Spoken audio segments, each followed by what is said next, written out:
how would you surmise the poem? Even though we kind of went off topic in many different avenues, but how would you surmise the poem, and what would you want people to take away from it and use in their modern life? Sure. So the poem is ultimately an initiation story. That's the bottom line of all that. And the importance of it is that no matter who you are, male, female, what culture you come from and all of that, it makes no difference. Every single one of us, in order to live the most fulfilled life possible, need to go on our own otherworldly quest, our own Grail quest of some sort, and to make it so that way we don't go and cause more chaos and havoc in the world and think that we know things without actually experiencing them directly. That is the whole warning of the entire poem, is that the people who are just lettered men and women and monks and priests and that kind of stuff that are going on with it, that they know nothing, they understand nothing, that the only direct personal gnosis of stuff when it comes to spiritual things are going to get you to where you need to go. It's ultimately a path of solitude. It doesn't mean you have to be alone in the sense of being lonely or whatever the deal is, but it's a path you have to take for yourself. Others can walk the path with you, see what there is to see, and whatnot, but they cannot do it for you.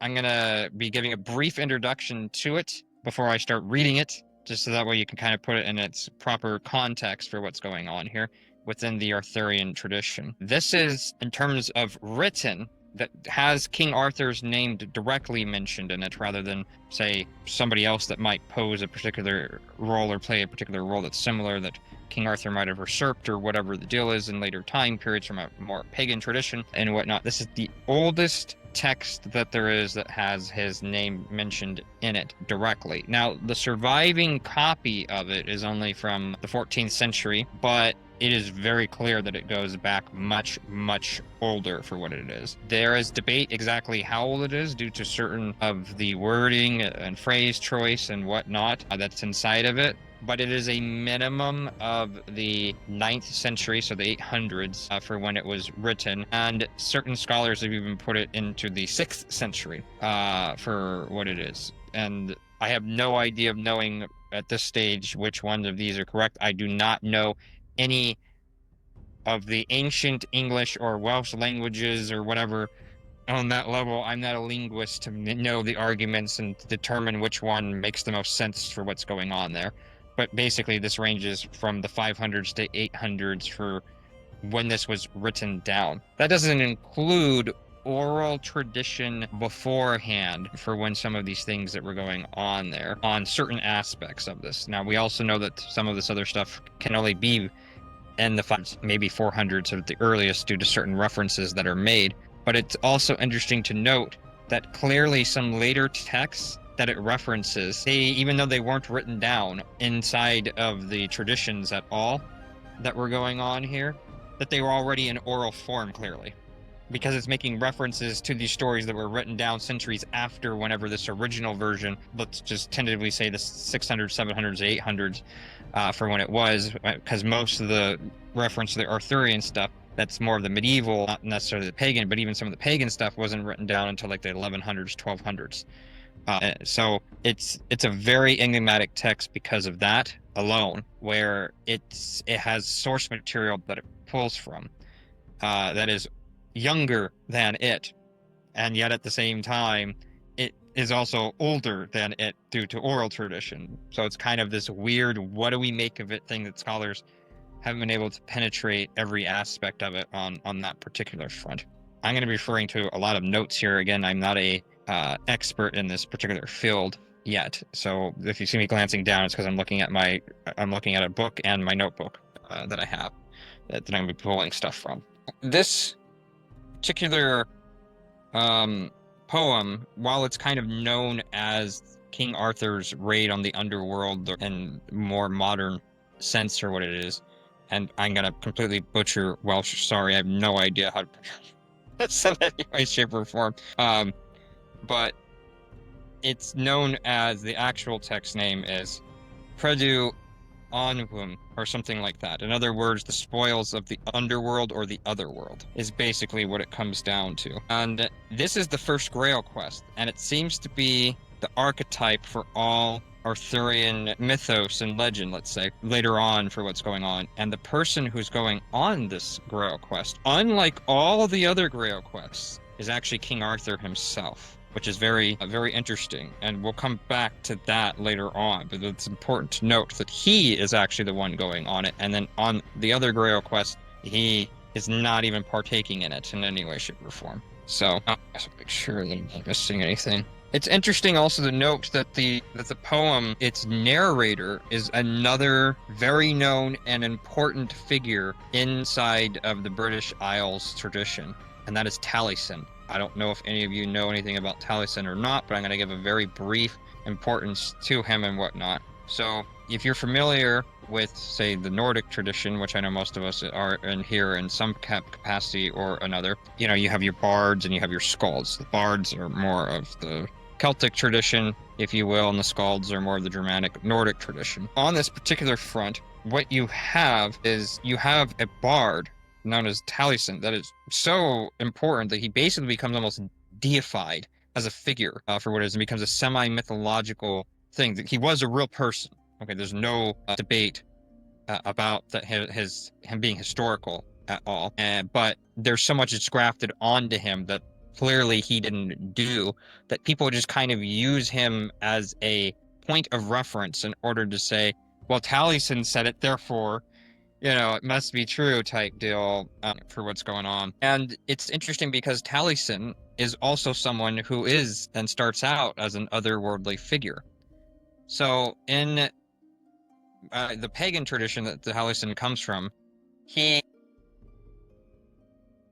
was known as, he was a boy before he gets his name Taliesin. He has a different name. And he is in charge of a cauldron that is for a goddess figure named Preiddeu. And he's there to stir it. And the reason why he's there is because the cauldron that they're stirring is for her son, the goddess's son.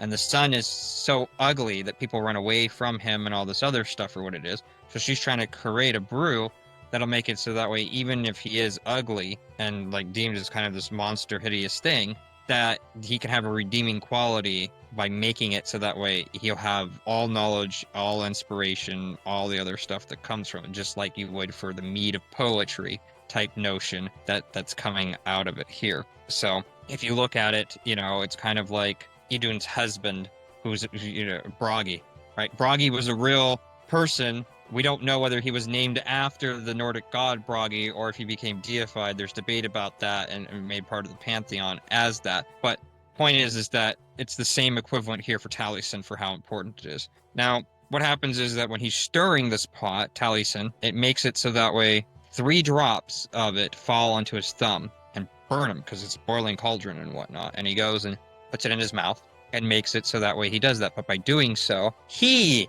gains the infinite knowledge and wisdom that he wasn't supposed to have, that was supposed to be for her son, and all that other stuff that goes along with it. And Preiddeu finds this out and makes it so that way she starts chasing after him and all of that. And they go into this huge shape-shifting contest, if you will, where he turns into various different things and she turns into various different things and whatnot. Eventually it ends up where he turns into some grain and she turns into a chicken. She swallows the grain. He's now inside of her for 9 months in terms of a pregnancy and is reborn from that and is now known as Taliesin and has all these other associations with it. Now, there's a lot more to the story, but just note that the narrator of this particular story and whatnot is someone that is deemed so important to the bardic tradition and is so important to the Celtic peoples and to the British Isles as a whole that he is like almost like a Merlin type figure for what's going on there, and is, you know, deemed to have deep spiritual illumination and whatnot. And just invoking his name in the text makes it so that way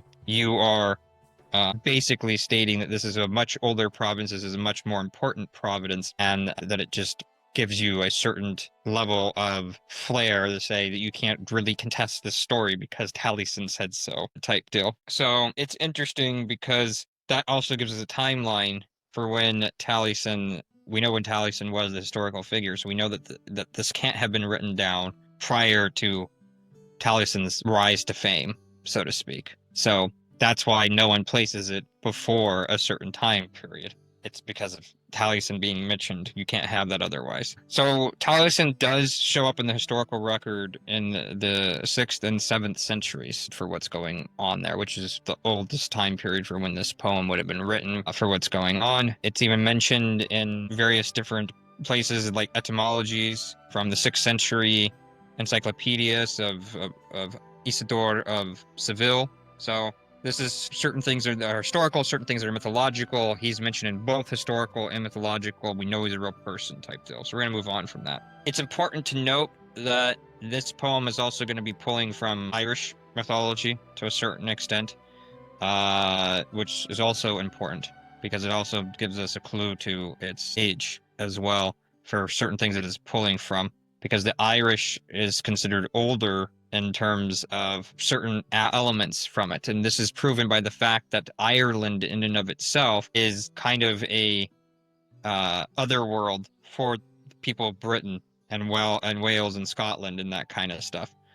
And if you're making it so that way it's the other world, then obviously it's an older, more archaic place. So major themes that are in this poem are a raid on the underworld carried out by Arthur and his warriors in a quest for a sacred or magical vessel, the capture and imprisonment of a character called Gwair. Again, probably mispronouncing that. Sorry if I am. And his release, and many elements that are referring to another story featuring Pwyll and Preiddeu.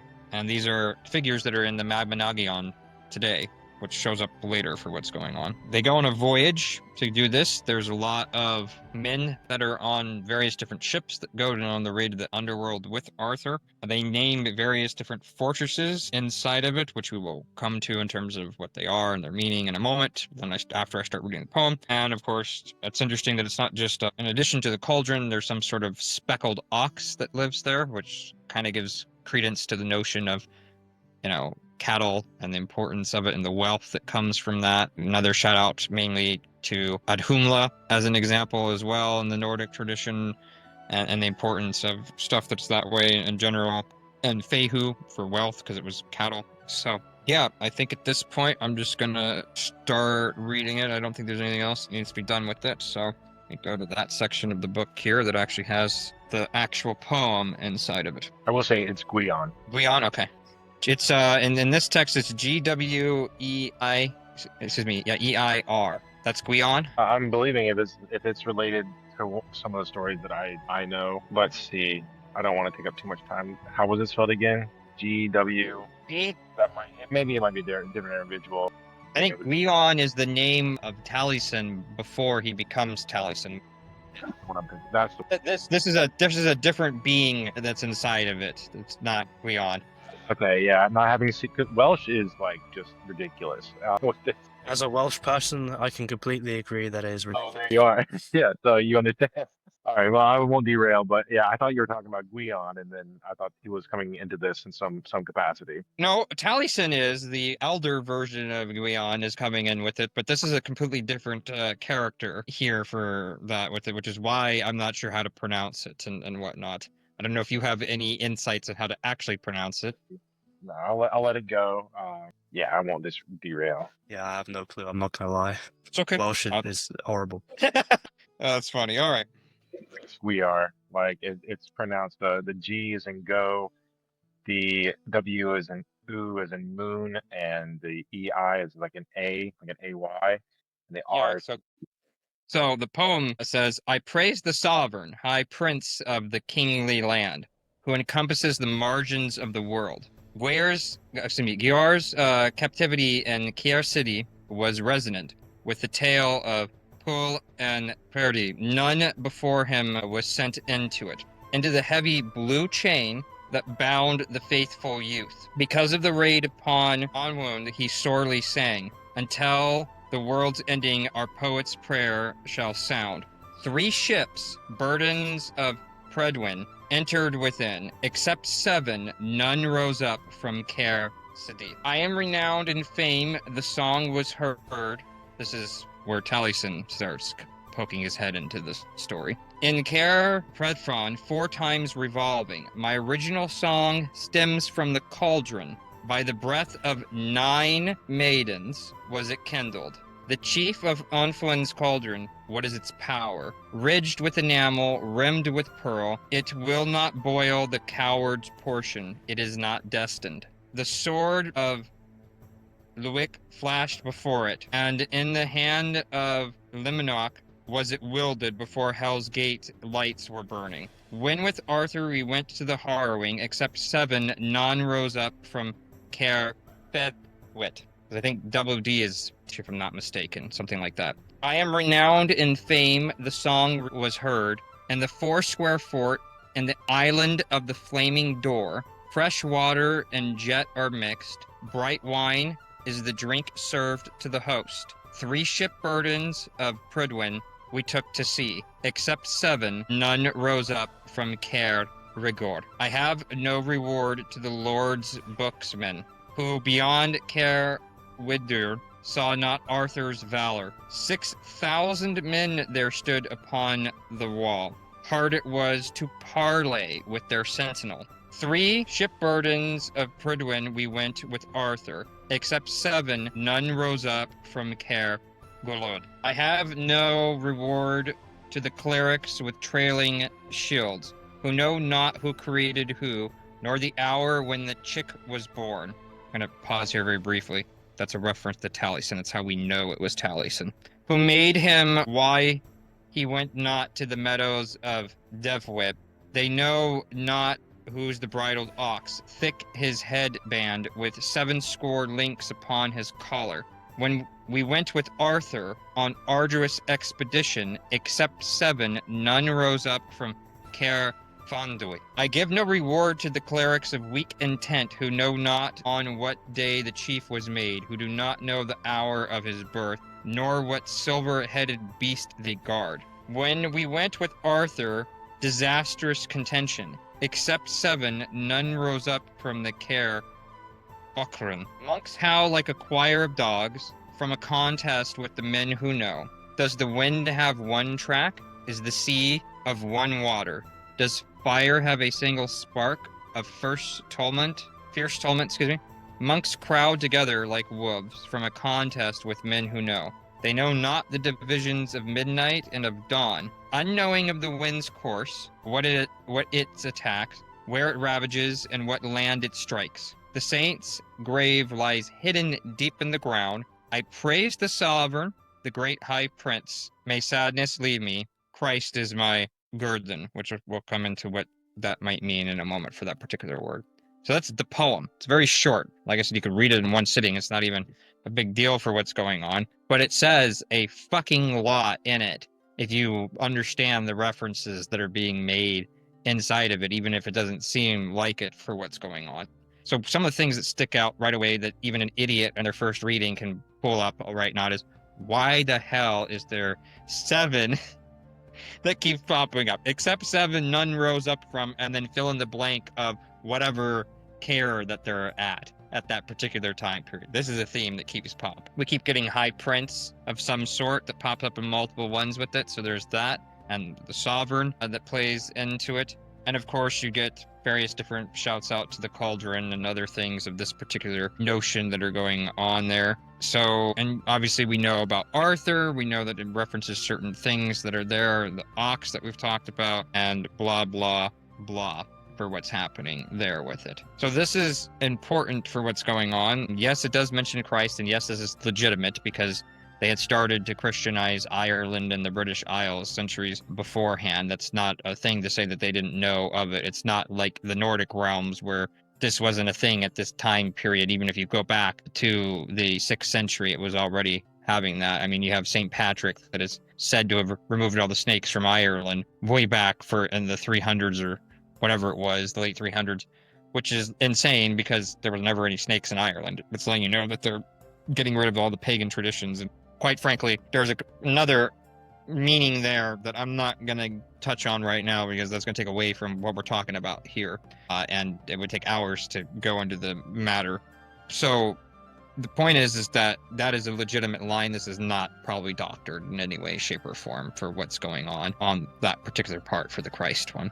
Like some people might think that it is later on for what's going on there. Any questions before I start dissecting this? I mean, yeah, I would like you to start dissecting it, but one of the main things I'm interested in is what it was talking about with the cauldron and the division of night and day. And maybe when we get to those, I'll say some more about it. But interesting thoughts there. If you have anything to say, Sure. I'd like to hear expansions on that. If you have anything. Oh, before I go into any depth, we can talk about the cauldron for a moment and that kind of thing. One of the things that it says about the cauldron is that it will not boil the food of any coward, basically, is what it comes down to, is what it says in this poem. And it's interesting because this is something that you see in later Arthurian tradition directly for what's going on. And you see this in another tradition where it expressly states this exact same line of stuff, and it's directly from the Caucasus tradition for the various people that are the precursors to the Ossetians that we know today and whatnot. And it's inside of these books here that have to do with the Nart tales and the Nart sagas that are going on there, that have to do with certain groups that are from the Caucasus regions that still follow some of their pagan traditions even to this day, for a small part of them too and whatnot. And it is the hero in that one, when they're arguing over a cauldron and whatnot, they are arguing over who should be the one that gets to be in charge of the cup, the chalice, the cauldron, depending upon the tradition from the various different groups that we're talking about here that are from the Ossetian culture. But it's basically that only the bravest among them can go and have that, which is another theme that's going to pop up inside of this later too. The one that we thought was Gion, but it's actually Gor and whatnot. The child that's there for what it is, the youth that's imprisoned, it literally, if memory serves me correctly, means the best or something like that for what it is. So the best is the one that's imprisoned inside of this area, which may seem a bit strange. What's the best one doing there?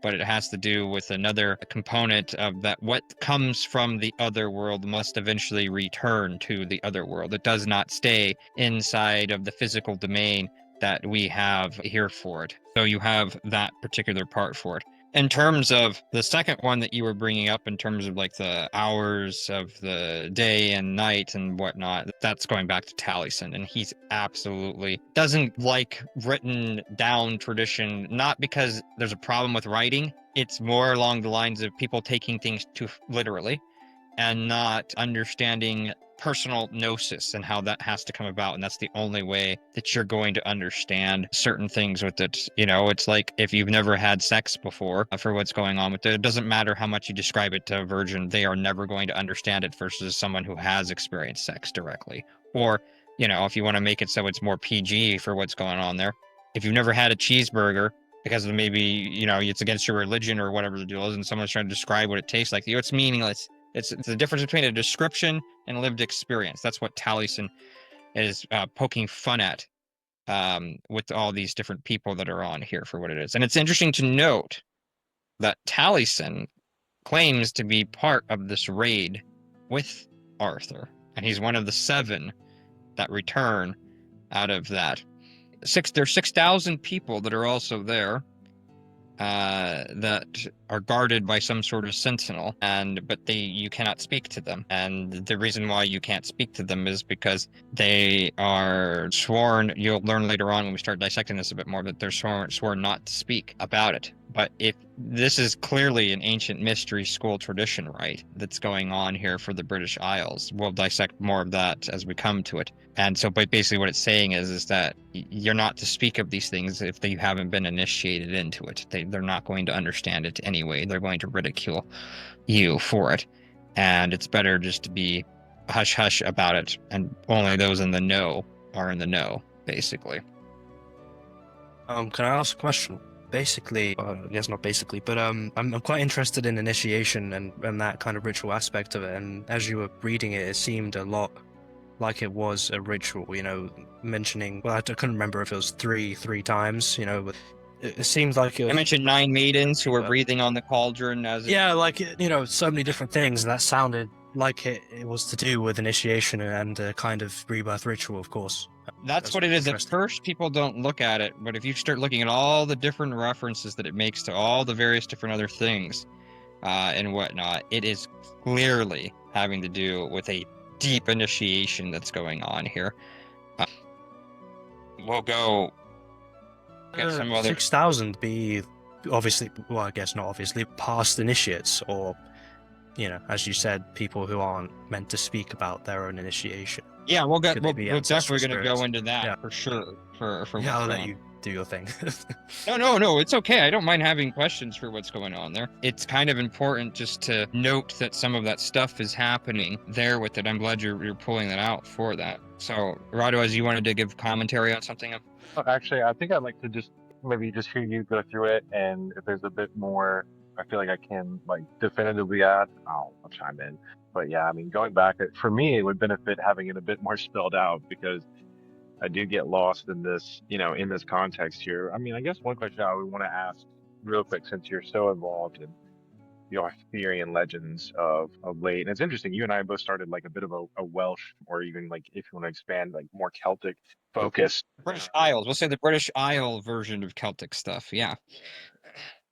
Yeah, I think mine would live more within the like the Ireland and Scotland, but a lot of it has gone into the British Isles, and so much of it. I'm using British Isles as a geography term to include Ireland, Scotland, Wales. I see what you mean. So, well, then, yeah, in that case, yeah. So, it's interesting. We started this at the same time, but I want to see like where would you place the man, the myth, the legend, Arthur, among the time period of paganism leaving the world and Christianity coming into the dominance of the world? And just to give context for some people who may not be super familiar, yeah, That's a very complicated question. I can give you the traditional one, and then the issue, basically what it comes down to, is depends on who you perceive as a historical basis for the legendary figure that we know as King Arthur to date and whatnot.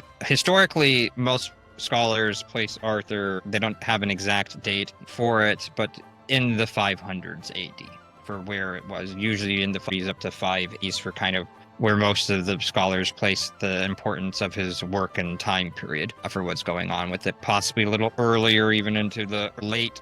That's some of them, and some of them push it to the very early 600s. So this is the time period that we are dealing with from people who look at the Arthurian tradition through what I would consider to be a very closed lens. And what I mean by that closed lens is that there is the Arthur that they're pulling from, that's from that time period, is known as a battle lord or a warlord or something along those lines, rather than a king, which some scholars have made a decent argument is the same thing. Others, it's not so clear, and there's very little reference to King Arthur during that time period. And the biggest issue that we see when it comes to some of these stories about King Arthur here, notice the king part that I'm putting, is that he has a tax dispute with Rome. How can you have a tax dispute with Rome if the Roman Empire has already fallen at this point and has already left Britain and the rest of the Isles and that kind of stuff that they were trying to do? It makes no sense.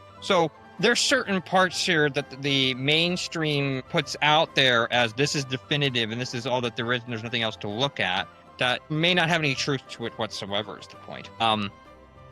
And of course, we're also talking about a tradition that you have to take with a grain of salt, in the sense that not everything is going to be the same. I mean, if you look at the story of Percival or Parsival or Percival and whatnot, they're not even the same for each author that's talking about. They all have different things that are going on with it, even if they're written at the same time period. I mean, they're written within like 30 years of each other. And so you're also looking at a tradition here that goes all over the place. But to focus on the Christianity part for what's going on there with it, you have the Saxons that were converted over, that weren't converted over, excuse me, at this point. But you already have a lot of the British Isles that were. British Isles, again, is a geographical term to mean Ireland, Scotland, Cornwall, the Isle of Man, Wales, what we know as England today, basically the entirety of that region, if you will. And you also have where a lot of the Arthurian tradition ends up in another place that's in the north of, that's left the British Isles, that's in part of France that we know today as Brittany and whatnot. But these are a lot of the people that are leaving the British Isles that are doing so because of the Anglo-Saxons and Utes and whatnot coming in and them wanting to be in a peaceful area, and they go to that part for what it is, just across the English Channel. So then you start getting where British Isles start actually going back towards a pagan idea for a bit because of these Anglo-Saxon invaders that are coming through. So this going is to part of the upstart. reason why you have the Arthurian tradition built in a world that is so all over the place, so chaotic between these two traditions for what's going on, that you have this with it. And then, quite frankly, if you look at the medieval people who write these stories that are going on with it, and the medieval ones that are non-pagan, we'll say, that are coming in from other parts of it, almost all the known ones fall into the camp of Teutonic Knights, Templar Knights, or Cistercian monks, which are all the same group ultimately. The Cistercian order created the Templars, and the Templars created the Teutonic Knights as a separate branch of themselves for what was going on there.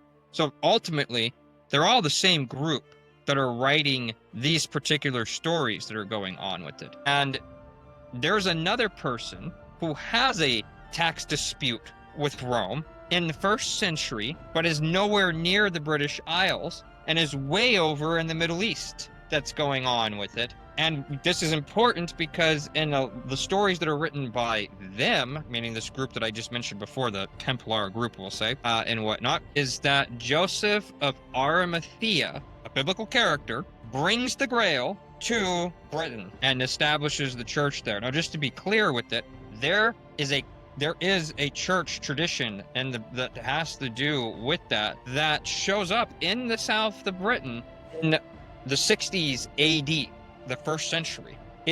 England is the oldest area for the church, the actual church, okay, that's going on there on that front. This is still before even Catholicism came into being for it and whatnot. So if I'm writing these stories and I'm writing about a figure that I can't talk about, and I'm trying to give a hidden history of some of these things with it as a potential here that I'm laying out for it, where I have a table that everybody's equal with me, and there are 12 people at this table. Round table. Right.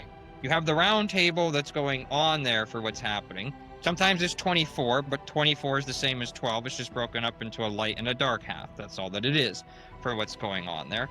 There's only one seat that's empty. That's known as in later tradition, it's known as the Siege Perilous, and it has to do with the ultimate Grail winner later on. And anybody else that sits in that chair is going to die. Literally, they're going to die if they sit in the chair. But you can't sit in the chair. It's not for you. Nobody else can sit in that chair. You try to sit in that chair, you will die flat out. That's just how it works in the stories.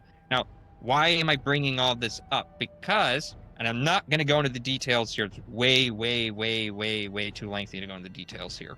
But potentially one of the people who is the actual historical basis for King Arthur is somebody that we know today, and this would be the historical version of it rather than the religious version of this person that we know today as Jesus Christ. Interesting take. I was going to say, so Jesus was King Arthur? Yes, I'm saying Jesus is potentially King Arthur in these stories. Interesting. I've never had that philosophy come to mind. If anything, I would say, well, okay, so one other thing I wanted to just clarify. So would you call this King Arthur's raid on the underworld or the otherworld? Which one do you want to, can you specify? Other would be the best version of that. You're talking Avalon is a variant of it. It's usually seen as a island, specifically inside of the otherworld. So if you want to know the difference in terms of like a scholarly take, basically, when we're studying these traditions between the underworld and the otherworld, the underworld is a very specific place. It is a place where the dead go, and that's pretty much what the underworld is. Now, there's various different parts of the underworld, and it's different from one tradition to another for what's going on. But the otherworld can contain the underworld, but it's also its own separate entity in the sense that it can be anything that is not of this physical domain that we live in. It's not of this realm. so it can contain all the other realms, which is why when you get into like the fairy world, which is part of the other world, it is the other world, you get all these various different things that show up. You got fairies, you get ogres, you get all these other things that happen that are there with it in terms of groups of people, in terms of things that can happen and all that other stuff with it. It is a world that is of its own and it has its own rules that are separate from the physical plane of this world, but intersects this world in some capacity or another, and we can interweave between the two of it for what's going on there, and meet it at certain points in time for what's going on. So just to be clear, I'm not saying that Jesus is King Arthur or that King Arthur is Jesus in the story for what it is. I'm saying that there is the potential for this when you have studied deeply the original Christianity before Catholicism went rampant and destroyed stuff with it. A perfect example of this is that one of the things that the people that Jesus descended from and whatnot, they were known as Pendragons. Where is Follow the actual. Huh? where is that found? That is found when you go and you look at his mother's side for things, if you can place her in the historical record by knowing that his great-grandmother was or grandmother, depending upon the historical record's a little murky here for what's going on with it. It was most likely Cleopatra the Seventh, which is what the world knows just generally as Cleopatra.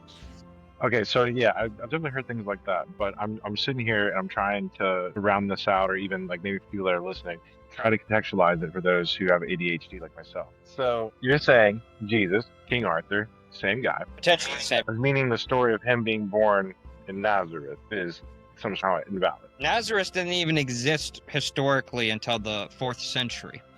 It's much better to read the notion of anytime you see Nazareth as Jesus the Nazarene or Jesus the Nazaroi, which was a group of people during that time period, very separate from anything having to do with the town of Nazareth that we know today later on and whatnot in our modern era for what's going on. This is where things get really weird because there's a lot of propaganda out there about Jesus and the church and things that were surrounding him that have nothing to do with the actual historical time period that they claim for and whatnot. And a lot of stuff was rewritten by a man named Josephus Flavius. Ah, yeah. Okay. Josephus Flavius was someone who completely rewrote the Jewish traditions that were going on there and Christianized them. I'm using Christianize in that term for it because they wanted to pacify the people and wanting them to have a savior, which would come again as a notion for what's going on with it. Just like how King Arthur is the undying lord that can never be killed and whatnot, and will come again in Britain's time of need, a messiah-like figure for what's going on this particular front for what's happening. Now, the reason why I say he's a potential candidate is because when you start really unraveling all of these things that are going on with the inside of the British Isles and inside of the original church that was going on with it, which has nothing to do with Catholic Church, which is completely an usurpation of what Jesus was all about in terms of his teachings and whatnot. It becomes very clear that they are of the same tradition. The problem is whether it's the same person or not. It could be a secret family lineage that goes on and on that we've talked about, which goes into the notion of the Holy Bloodline and the Grail and being perceived in that particular notion. It comes up in, the Dan Brown works, right? One of his first novels, right? And I'm not especially going to take this as fact, but I pulled it from this particular thing that really sparked it, and there's no contestation about where he got it from, which is from this particular book here, Holy Blood, Holy Grail, and whatnot. Now, this is not the original theory behind it and where it comes from in any capacity whatsoever, but this is the one that made it go mainstream. I was just mentioning that because Dan Brown's work is really what made these concepts go mainstream as well. They really kind of broke. They made it go mainstream first. They even had that with it, and then Dan Brown made it so that way. It made it so it went like everywhere. It was Dan Brown that made it so the public consciousness is aware of it. These are the people who did all the research, putting most people's points together in order to make that happen for what's going on that front. So yes, Dan Brown is a good thing with it. They sued Dan Brown at one point for stealing some of their stuff with it, just to prove that context of where things are with that. Again, I'm not saying Jesus is that, but there is something that's going on here with that particular family line that goes into this area in some capacity or another. Joseph of Arimathea is most likely Josephus. Okay, so let's maybe, I'm not sure if we're getting off topic, but We kind of are, but we're kind of not at the same time. I don't want to go too much into this with it. But that's one potential person that could be it. There's the warband leader that I mentioned that would be Arthur. There's another person who's a general for the Roman army in the 2nd century AD, if memory serves me correctly, whose name is Arturius, that's coming from it on that particular front. And he might be from Arminius, like a similar situation like with Arminius, being in the Roman army and stuff like that. But I mean, just to wrap this up and go back to the story, do you think maybe it could be a representation of potentially all these figures? And yeah, it could be an amalgamation of all these things, absolutely, for sure. maybe it's the Pendragon line, or it's the Pendragon motivations, or the agenda of the Pendragon, right? Or those of that bloodline being represented as King Arthur in this setting. Because the way it looks to me, now that you've clarified that you mean Otherworld, in the Otherworld, we think of the Tuatha, right? Because maybe we would see that Christian influence being actively fought against, or even invaded, um, and driven out of places like the British Isles, right? So to me, do you think it could represent in my capacity, if I'm thinking about it correctly, would it represent perhaps the Christian Pendragon agenda invading the other world, which would have been the concept of the ancient gods of Ireland and Scotland and the British Isles? Like, do you think that would make any type of sense? That maybe represents a religious war among the people. It's a religious war, but not in the sense that you're thinking of it here for what's going on with it. The variant of we'll call it Grail family, if you will, the Pendragon representing the Grail family, because they are that in every story about that anyway. So the Grail family is actually the one that's bringing in the true church, in quotation marks, the original Christianity before the Catholic Church did it. It's much more Gnostic and its stuff with it, and it was very much in alignment with pagan traditions, so to speak, for what was going on with it. Now, obviously, it has its own flavor, if you will, that's different to the native homeland with it, but that's not anywhere near as bad of a difference between that and, say, the Catholic Church at this time period, which is much more an aberrancy, let's say, in comparison to what's going on there for what's happening with it. The group of people that you're speaking about, the Tuatha De Danann, one of their names, if you to go back in time with it, just to showcase how old some of these stories come from and whatnot, they are called, by taking that same name, if you transliterate it into ancient Sumerian, they would mean the Dragon Lords, or the Pendragons, the head dragons, the lords, the Lord of Anu, the Sky Father variant of it inside of that for what's going on here. So the Tuatha De Danann, in terms of the Irish aspect, which we will be touching upon in the dissecting of this poem here in a little bit, are part of that same general tradition. The Christian King Jesus during the 1st century one, the more historical one, pulls from ancient, even the Bible says the family has to meet these qualifications somehow.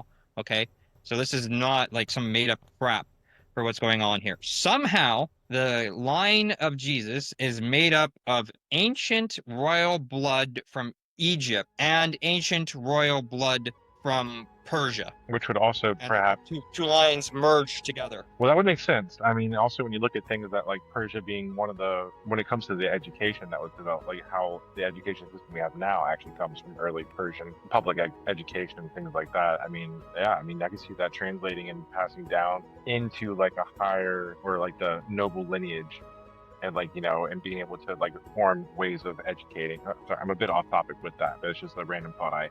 You know, that But yeah, no, it's okay. So yeah, the point is that yes, absolutely, there is a religious component to this stuff for what's going on there. You see this in the story with the two dragons that are fighting each other, a red one and a white one, and one representing the Anglo-Saxons and one representing the native traditions and whatnot, which of course the red dragon ends up on the flag of Wales, excuse me, later on and whatnot. But this goes even back further in terms of another meaning behind it. And then eventually it's not even dragons that show up in it. There's another variant where you have two barrettes. They're like chalice-like things that Joseph of Arimathea catches the blood and sweat from Jesus Christ from it. So one being white because of the sweat and one being red because of the blood and all that other stuff. The red and the white represent completely two different things for what it is, and that kind of thing with it. It's like a checkered board consciousness and whatnot that's going on there for another thing, light versus dark, red versus white being two different things that are going on there when you look at it. These all have meanings, some of even potentially alchemical meanings that are going on there. And the reason why I kind of bring this up also goes back to like the speckled ox, how it's speckled. It's not just one color, it's two colors for what's going on inside of it. You see in the Arthurian tradition and many of the stories where Parsifal, which is one of the Grail winners, he has a brother who is Firefez, I think is how you pronounced his name, and he is a mixture of that. He has both characteristics of black and white, and playing off of that with the consciousness for what's going on with it. Which again, if you look at the Templar flag and whatnot, Templar flag is black on top, white on bottom, for what it is with the red cross that's going on there. And you can find at least that particular pate, as it's called, the cross. You can see that in ancient Egypt, and you can see that in ancient Sumeria, and you can see it in other parts of the world for what's going on there. And this all goes back to dragon people, dragon court stuff for what's happening. That's being revitalized and that kind of stuff. You're kind of following a particular bloodline who Jesus is just one of them inside of it. And I personally don't think that King Arthur is Jesus, but there's definitely a connection to it there that's insane with how many different connections that there are for it. But I do think that it represents the same bloodline, the same group of people for what's going on over and over again, over thousands of years of time period, and a kind of how they entered into various different parts of the world and whatnot. And it seems like a long march home. The short version of it is they start over in the British Isles. Disaster happens with the Younger Dryas period and whatnot, with the melting of from the sheets and whatnot, where Doggerland no longer exists and gets all destroyed, and these other things with it, and the climate changes there, and they have to start migrating, and eventually they go into these other areas and they become the Indo-Europeans and whatnot, or the Proto-Indo-Europeans, I should say, in certain regards, after they migrate there after thousands of years, and then they migrate back, and it's this huge, like, long circle of the same group of people at the very top, meaning like the royalty, if you will, and whatnot, or the chieftains or whatever, way back in ancient times before there was like a true royal bloodline, doing things with it. And it fits the same notion where they would do stuff based upon who's the best and who is doing stuff in terms of who is going to be meeting all the qualifications and conditions and need to be doing stuff, and they would elect it among their own people and blah, blah, blah. You can see this in ancient Sumeria originally for what it is. And we know this is the case with the Nordic people for what's going on there too, in terms of how they elected their chiefs and whatnot that probably went back for time immemorial, for stuff with it. So I don't know all the answers to this just yet.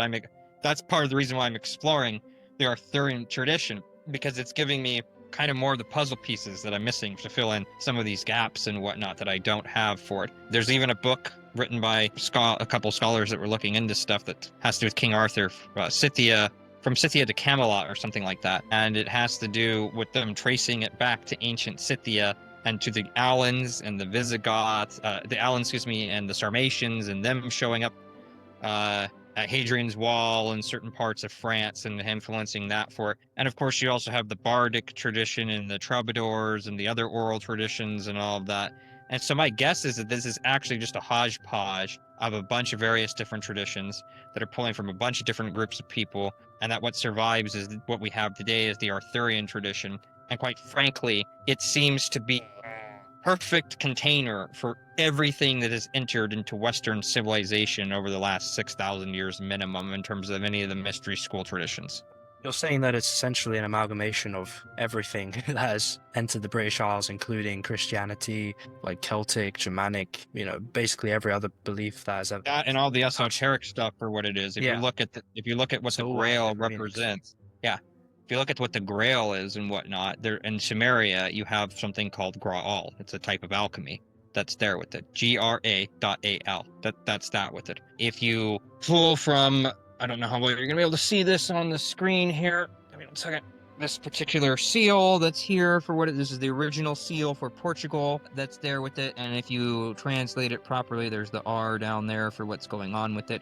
This says Port au Grail, which means through you, the Grail, which is the first Templar nation, hence the title of the book and whatnot. And so it makes it so that way you have all of that. If you go and read this book here, Scotland's Hidden Past and whatnot, you will see that the megalithic sites are some of the oldest that are unattested in the world, rivaling that of Göbekli Tepe going back 11,000, 12,000 years ago for some of them.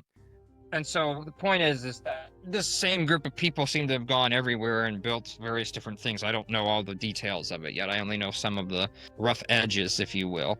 But the Arthurian tradition is definitely part of this, no matter how you look at it. I mean, the Tuatha De Danann, which is a big part of this stuff for what's going on here, there's a story that is directly related to this poem here, where it's King Arthur who's trying to replace Bronn. I don't know if you guys know who Bronn is inside of the stories and whatnot, but he's the king of the British Isles and kind of a godly like figure. In fact, probably was originally a god of some sort. Instead of it being Bran, it was Bron for Braun for what it is. The Cauldron was originally inside of Ireland, and then it made its way over to the British. And then when through a marriage that was being done, Bran's sister to it, there's some stuff that goes awry due to things that are happening there. They have to end up giving the Cauldron back to Ireland in order to appease them. And then when Bran goes to try to make it so that way he brings his sister back because she's being ill-treated inside of the traditions and whatnot, the traditional stories and understanding of this, that when the British have basically almost killed all of the Irish men that are there with it, the Irish men start throwing themselves in, they start throwing the dead bodies into the Cauldron, and the Cauldron makes it so that way they are resurrected out of it and they are now living, and they start fighting back, and they almost completely kill off all the British troops for what's going on until one of the people on the British side, who's like this big giant of a figure, I mean like literally a giant in this case, like in terms of like I don't know how big it, like massive, goes inside the Cauldron and starts like stretching outward until he breaks the Cauldron in and of itself to prevent even more of them from being thrown into it. But one of the things that pops up from the people that are resurrected from this Cauldron is that they can't speak. That's one of the things that's going on with it. So if you are initiated into the system that has this Cauldron, this chalice that's inside of it, this figure that's doing it with it, you're not allowed to speak of what you see there as a mystery tradition for what's going on, just like you would in any other mystery school tradition. They stopped doing that to protect their members, and like the notion of throwing pearls before swine, a type of idea in the Bible, etc. It's going on there. I don't necessarily agree with them doing that. There are obvious reasons that they failed to do certain things, which is why we're in the mess that we're in now. If they had made it more public for what was going on. But yeah, that's a huge part of it too. If you see the Arthurian tradition, the Grail shows up, or things that are associated with the Grail shows up in 4 main forms. There's way more forms than this, but there's 4 main forms. Okay, you have the one that's the chalice that everybody knows, or a cauldron, or something that's akin to that. So you have that. You have a spear, okay, which is where you also get the spear that pierces Christ's side and whatnot in the Christian tradition. Then you have a sword and you have a stone. And the studying of the Tuatha De Danann and whatnot, these are the 4 main things that they have that are important to them that you need in order to make it so that way that's like their hollows, if you will, that eventually end up on the list of the hollows of Britain, which there are 13. Each list is a little different for what it is. I think it's just from different traditions, from different time periods, and different tribes having different things and blah blah blah. But these 4 that I'm focusing on, the Cauldron belongs to Dagda inside of the Irish tradition for what's going on with it. You have the spear that's for Lug, which is basically Odin in terms of the Nordic stuff for what's going on here. And Odin has his spear that he throws that starts the war that's going on with it in the Eddic poems and whatnot. The one that never misses its mark, so to speak, for what it is. You have, again, the sword, which was literally directly mentioned here inside of it. It's literally known as the Sword of Light inside of the Irish tradition, and it's the Sword of Light in this tradition. So it's purely pulling from that particular tradition as well. And then you have the stone. And the stone is, of course, the stone of Scone that you have to go, or the stone of destiny, that you would make it so that when you sit on it, if you weren't the true king, the stone would start wailing and start singing out and like basically getting upset that you're not supposed to be sitting on it, which might have to do with another variant of the Siege Perilous that we talked about earlier in terms of the ultimate Grail winner that can only sit there, and if you don't, then you die type deal. That might be a modern interpretation of that, for what's going on there, later interpretation centuries later for what's going on. And so clearly there is all of this that's wrapped together in some capacity for it. And so Irish and Welsh tradition and Ulster Scots tradition is definitely all tied into this in some capacity or another when it comes to these stories for what's going on there. I mean, you have the 9. Anyway, I'll stop at that point. We can move on to something else.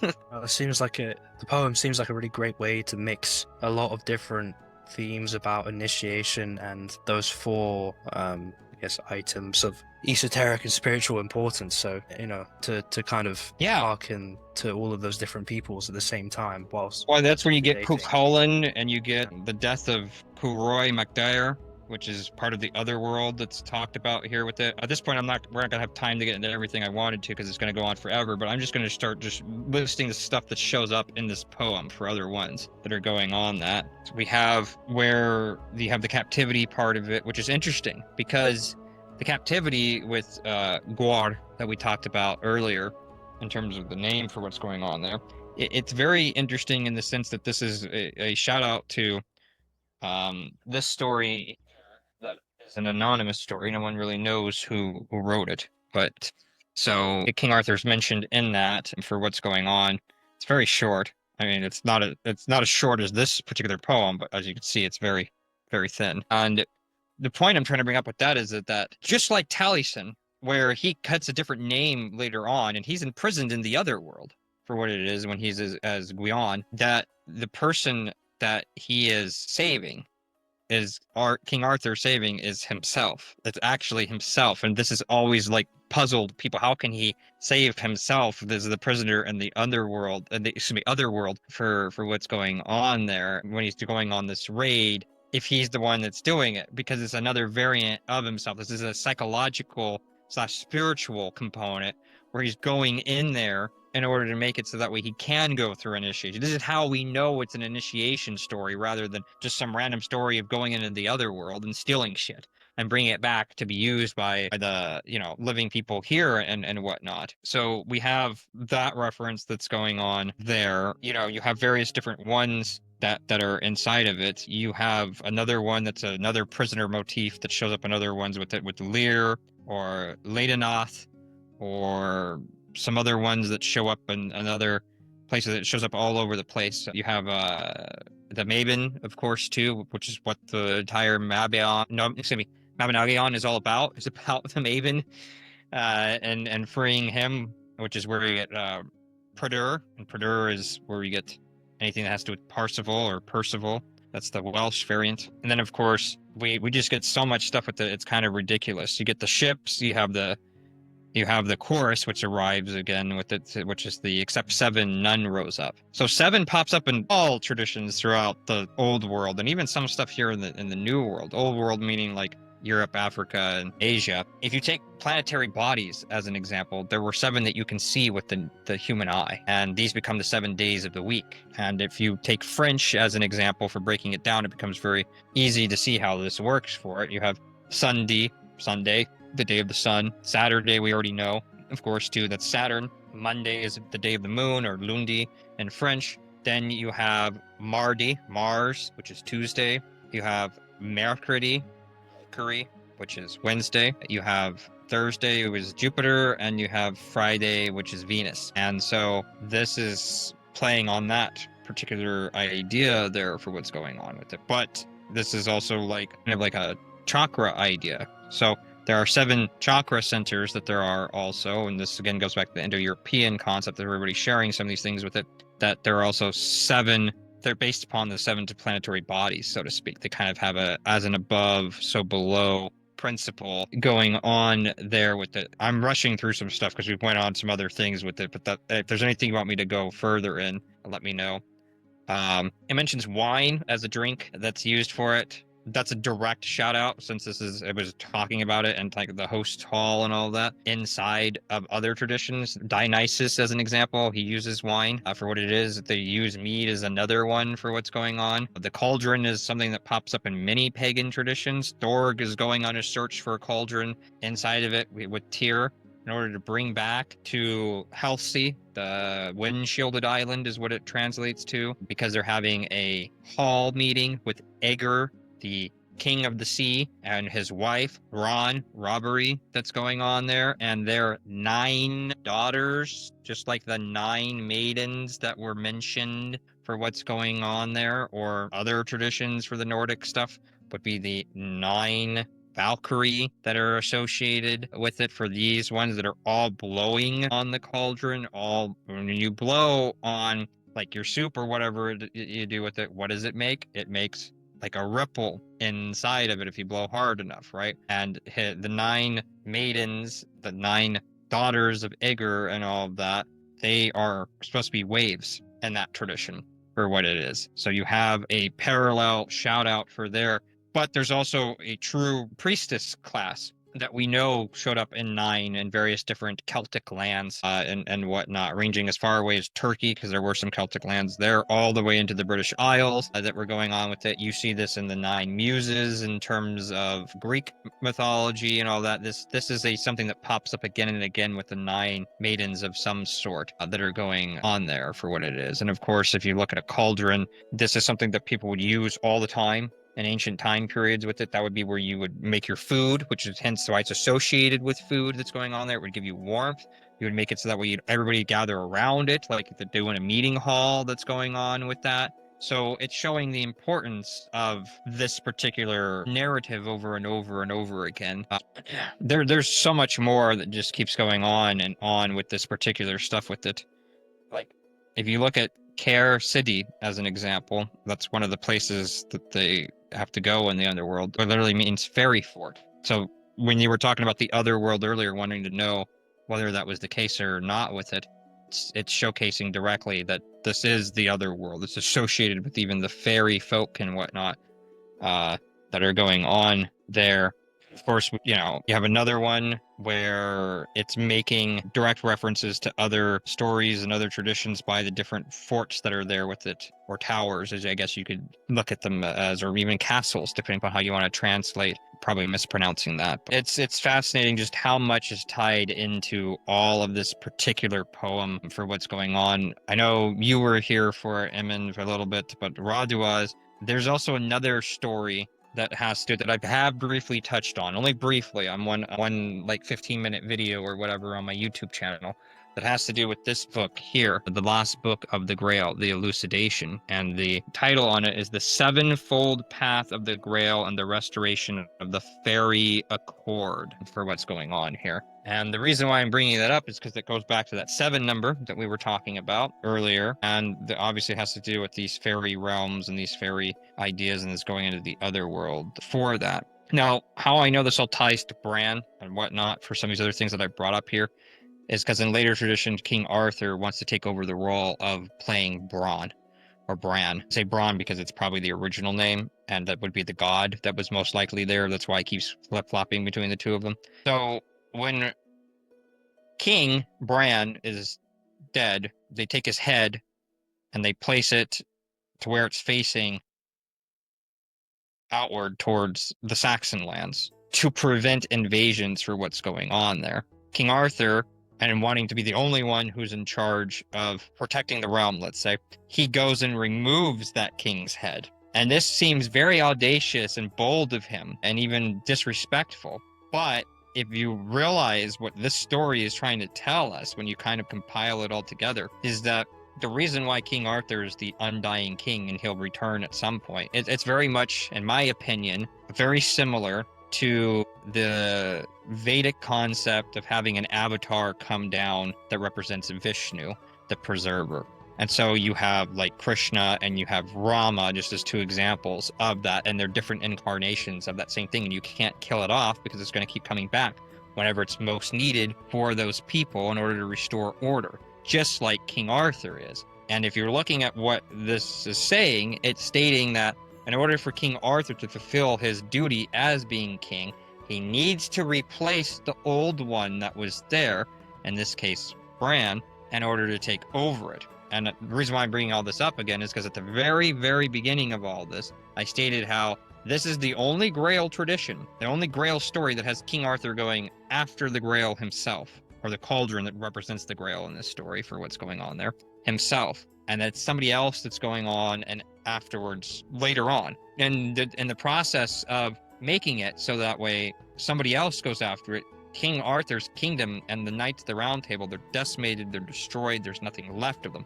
Quite literally, hundreds upon hundreds of knights go out, and only 3 definitively are Grail winners. A 4th one that's kind of a Grail winner was probably the original Grail winner out of these 4, and then a 5th one that's survived still or whatever. There's not that many. I think there's, when you count it all up, there's like less than a dozen of them that are still alive after all these dozens that go and search for it. But it restores order to the land, and this new person becomes the one that's the Grail king, if you will.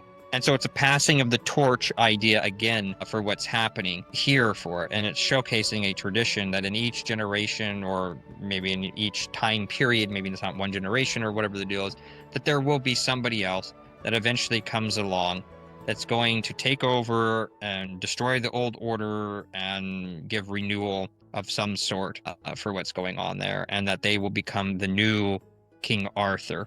And like also for the self as well, in an initiative sense. Well, absolutely, yeah, it has to be done. It's very clear in the Holy Grail traditions, and well, that's the other part of it. If you read Cauldron de Toys, variant of it, which is what starts the medieval, not the pagan one, more of the non-pagan one in the beginning, transition it more to the medieval one that's written by monks and whatnot.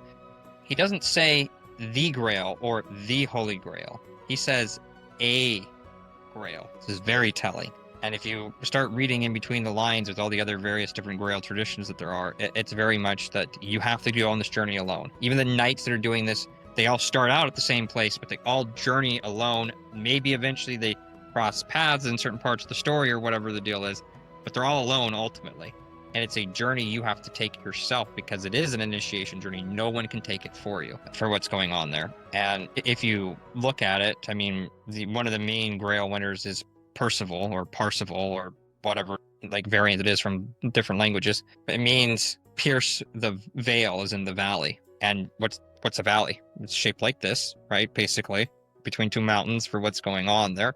And you have to pierce it. This is a Grail figure that's going on with it, and if you're piercing it for what's happening, that gives, this is the feminine, and then it gives the masculine, and you have to combine the masculine and the feminine in order to make it so that way you can actually obtain the Grail. That's what it's saying. You have to have a balanced life and making it so that way you know how to live in balance within yourself and all these other things for what's going on there. There's more to that story, a lot more, but it's very briefly for what's going on here, which again probably has some remnants of the speckled ox idea that's kind of laid inside of this actual poem that we were talking about for that. Rados, do you have anything you want to add or comment on?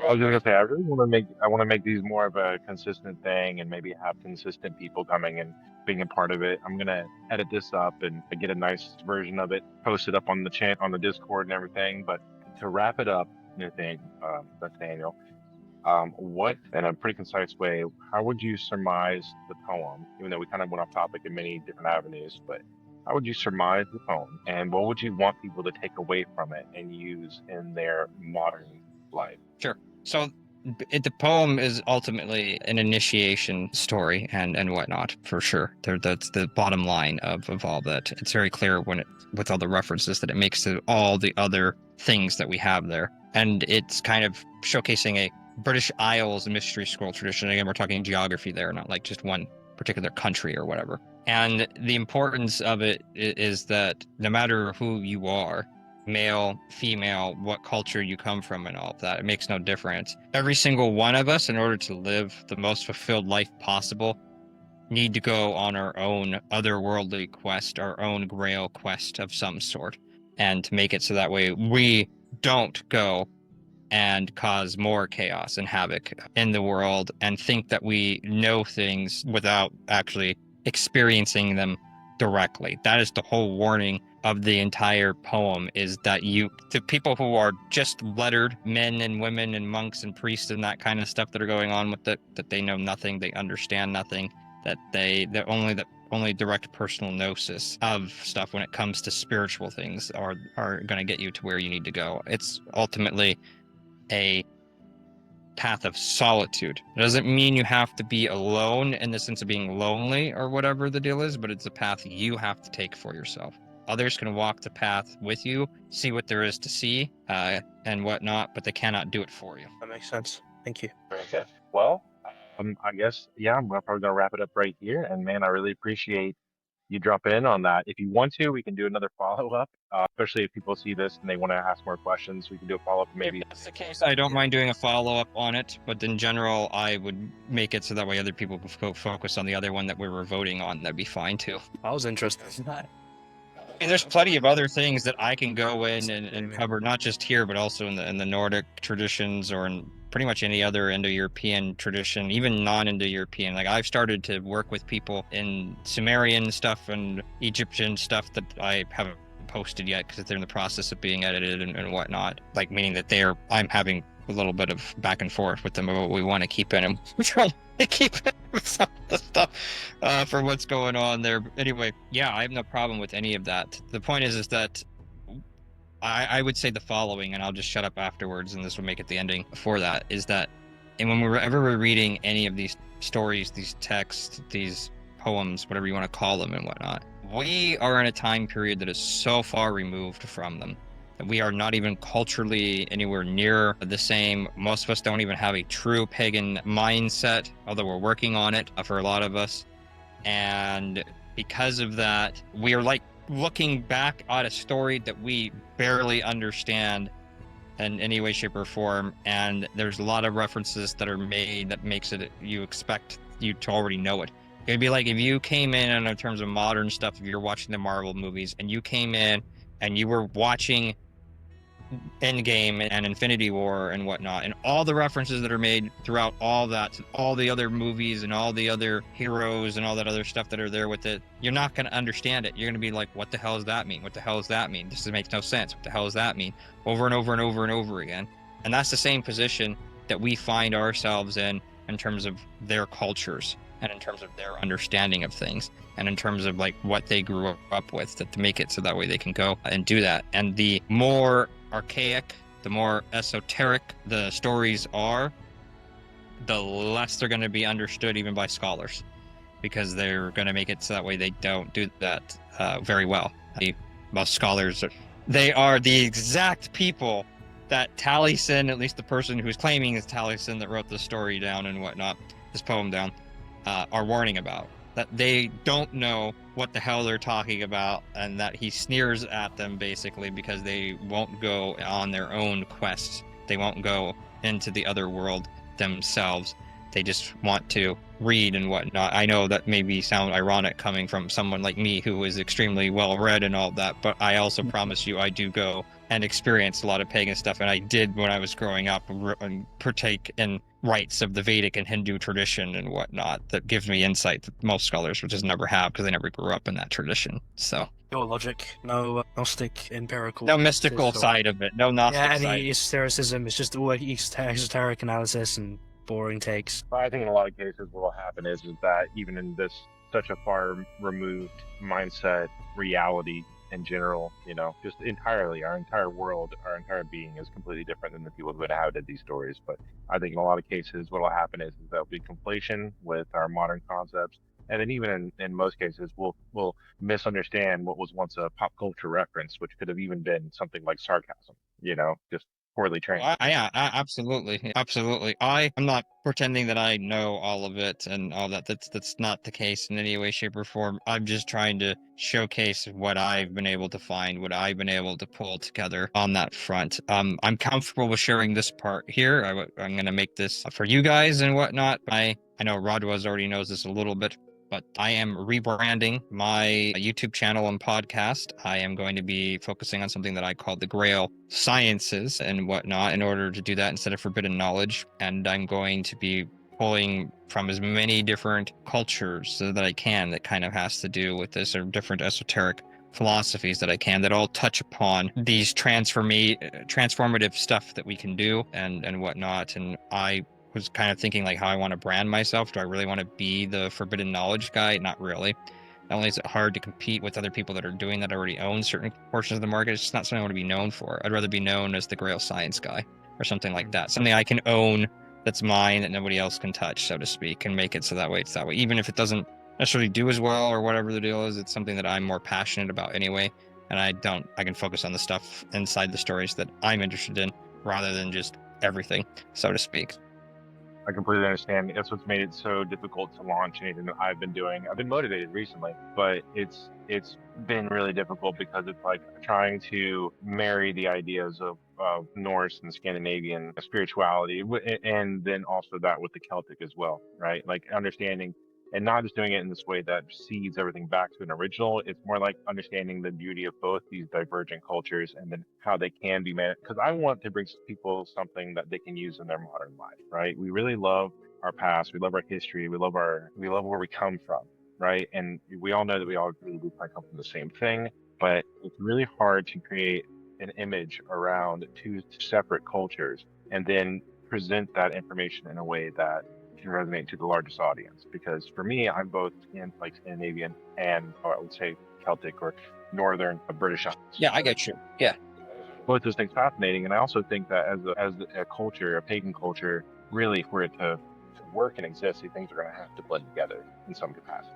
Like we're going to have to understand that like paganism is a bit larger than being so secular or so niche in the practice, right? Because I think it's less about us looking at things in the context of like Odin's May, our father, and then the other one's just like, who's the real one, boys? He's going to be the real one that gets you to go across the line. Like it's it's we can probably start looking at things in the context of just like how can like where are we now? It's very like Tom Rouse says it in a great way that the gods are real and that they are the manifestations of nature and they occur in each part of the world. And the land is its own way of perceiving them and the experiences you have there in that place. So, I mean, yeah, trying to promote that idea. Maybe that's not a direct quote for him, but promote that idea that the path to true self understanding, community, like the real ascension of humanity comes from our harmony with the natural world. And I don't mean it in a hippy dippy way, but I do think that that is our salvation at this point. And we look at the world we're I get you. That's why I'm changing mine as well. And that's also why I like the idea of Grail sciences. The Grail is the more mystical, personal gnosis side, but then the science part is like, how do we apply this? How do we do this stuff in real world, or at least begin to build something that's real on it, or whatever the deal is, you know? unfortunately, guys, I do have to run. Baby's calling. No, that's okay. Go take care of your kid. I get it. And go get your food and whatnot. I'm glad you guys hung out and put up my nonsense. No, it was awesome, man. Yeah, thank you. I just have one thing to add, or one thing to request, I suppose. You were talking about the, as above, so below, the seven